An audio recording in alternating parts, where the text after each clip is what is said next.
Hello there, Coach Mel coming to you with another tutorial of stitching our granny squares together. So today we are going to do 2 stitches, and both of the stitches use the needle. One of them you're going to see a lot, the other one is going to be pretty much an invisible stitch. So we're going to start with the whip stitch. So I'm using this bright pink again so that you could see how the stitch is laying on our work here. So go ahead and thread your needle. And then what you're gonna do now, you can do right sides together or wrong sides together. And I'm gonna show you the back and the front. So depending on how you do it. I'm gonna do it right sides together because I don't want this to show up a lot on the front, all right? So go ahead and put your right sides together. And then we're gonna start up in this very first corner, and I'm gonna pick up that same stitch on the back. So very similar as when we used our hook placement for some of the other connectors, but this one, we're using our needle. Okay, so from there, you're gonna go stitch for stitch. So I'm getting underneath the whole stitch. I'm matching it up with the same stitch on the back square and pulling it through. Coming around, I'm always going front to back, all the way down, stitch for stitch. One on one side, one on the other side. And you're just gonna continue working your way down, stitch for stitch. Now again, we're working on squares, so it's nice because they have the stitches along every edge. So it's really simple to be able to get a nice even stitch going all the way down, stitch for stitch. Now, you could see with this pink that this is really standing out. This would be the wrong side because I put the right sides of my squares together. All right, so let me straighten that out and show you what it looks like. So there we go. Oh, I was a little messy up there, but there we go. This is what it would look like on the wrong side. Now, when we flip this over to the right side, it's not quite as noticeable. So obviously, I'm gonna get you a little closer here. If you had your edges, if you did, these were the same color and then you use the same color in the middle, you would hardly see it. But because I used this other color, I wanted you to see what that looks like. So not extremely noticeable, but you could see it a little bit. All right, that's the whip stitch.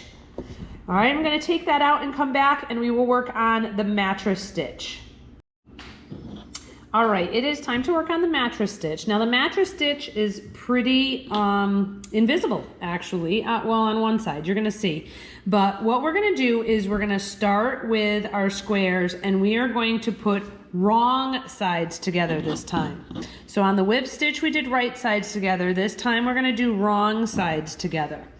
I have my needle threaded and we are going to work, well, let's take a look at the stitch. I'm gonna do it on the lighter one, you'll see it better. So when you go to crochet, you typically go into this part of the stitch, all right? If you're doing any post work, you go around it this way. We're gonna kind of go on the in-between of that. So we're gonna go from this section here over that way. So we're coming behind that little bit, but I'm not way down. I'm up at the stitch. So in where you would go for a regular crochet and then coming out right there. So let me get my other side. We're putting, like I said, wrong sides together so that it's invisible on the right side. All right, so what I'm gonna do is I'm gonna start on my back square here and I'm gonna go into the stitch as if I was gonna crochet, pop myself out, pull my yarn through. I'm then gonna go into that same stitch on this front one. I'm gonna go into the stitch, out, and pull it through. So I'm working inside to inside, all right? So now I need to go back to the back one. I'm gonna go where I came out, I'm going in to that next stitch, and when I come to my front one here, I'm going from back to front. I'm going into the stitch where I came out, and back in there, okay? So I did it kind of came through and out, but same thing. All right, come into the back one. Here's the stitch that one is in. So I'm going into that stitch, coming up through the next one. And then I'm going to do the same thing here, coming from back to front where I ended, through and pull it. All right, let me do a couple more for you. So make sure that you're always starting in the stitch where you finished the last one, up and through, coming from back to front when I come to the front one, and through. Again, stitch to stitch and through, stitch to stitch and through. All right, let's take a look at what this looks like. So opening this up, here's my front. Now I'm gonna get nice and close in here for you so that you can, now I'm using this bright pink, look, bright, bright, bright pink. You can't even see it because it's kind of wrapped underneath this last row of stitches. So it does pull this up just a little bit. I went uneven. It does pull this up just a little bit, but let me show you the back of it. All right. Back of it looks great too. Okay. So this really, because of the way you're going back and forth, now you could see it a little bit more on the back if I go like that. But this really, because of the way that you're pulling those stitches in, it really, really hides that seam. It just makes this ridge come up a little bit more. All right, so that does it for today's tutorial.